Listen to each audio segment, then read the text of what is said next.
그런데 인플레이션 우주론이라는 것도 있어요. 이 인플레이션 우주론은 1981년 앨런 구스가 대폭발 이전에 우주는 에너지로 가득 차 있었고 거품 같은, 비누칠하면 거품이 일어나듯이 거품 같은 형태의 에너지가 대폭발을 했다고 주장하는 학설입니다. 여러분, 그런데 생각해 보세요. 인간의 과학이 아무리 발달해도 하늘의 별을 다 세지 못해요.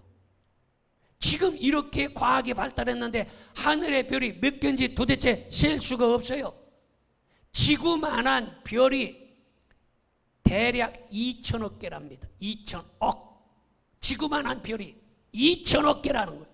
그런데 수많은 여러 가지 물체들이 오랜 세월 떠돌아다니다가 아파트와 자동차가 저절로 만들어졌다고 주장하는 사람들과 똑같은 이치예요. 다시 말해서 어떤 사람은 이 쇳조각, 굴러다니는 쇳조각을 도라무통에 넣고 그것을 갖다가 돌리고 또 돌렸더니 그 도라무통에서 쇳조각들이 착각착각 다 맞춰져 가지고 시계가 나오고, 그게 맞춰져 가지고 선풍기도 나오고, 그게 맞춰져 가지고 자동차도 나오고, 뭐 이렇게 주장하는 사람들이 빅뱅 이론자예요. 이해가 됩니까? 얼마나 어리석은 사람들입니까? 여러분, 쇳조각을 돌린다고 해서 그게 시계가 됩니까? 우주에 조그만 점이 폭발해서 그것이 어떻게 수많은 별들이 되고 지구가 되고 여러분 이런 나무들이 되고 세상의 만물들이 생겨날 수 있겠습니까? 그러니까 얼마나 어리석은지 알 수가 없어요. 여러분, 요새 장마철이라서 비가 가끔씩 쏟아지고 며칠 전에는 막 억수같이 그냥 아주 퍼붓듯이 쏟아졌는데 이 비가 어떻게 내립니까? 이 비는요, 우리가 말할 때 조금씩 나오는 수증기, 커피를 마실 때 커피에서 나오는 수증기, 밥할 때 나오는 수증기, 밖에서 햇빛에 이 물들이 증발하는 수증기들이 하늘에서 모여서 이것이 모이는데도 여러분 다 흩어질 수 있잖아요. 그런데 그것들이 한꺼번에 조금씩 다 모이는 거예요.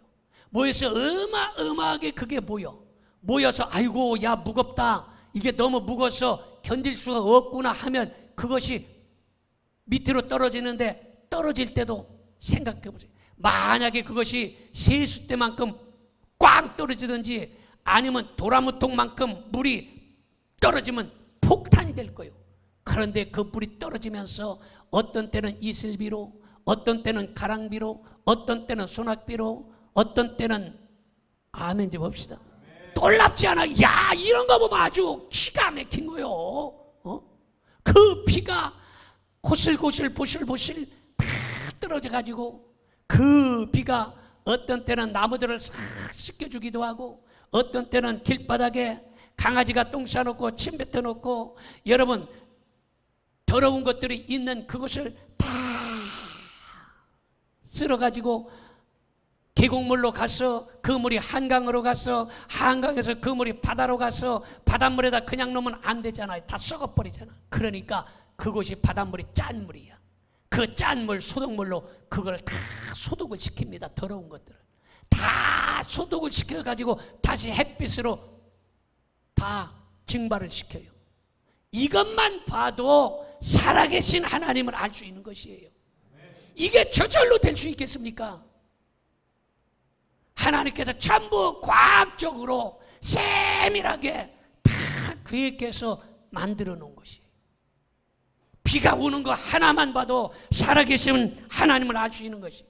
그러니까 천지 만물 속에 살아계신 하나님의 신성, 하나님의 살아계심이 그곳에 다 들어있다라는 것이, 이것을 보면 절대로 하나님이 없다라고 핑계할 수 없다라는 것입니다.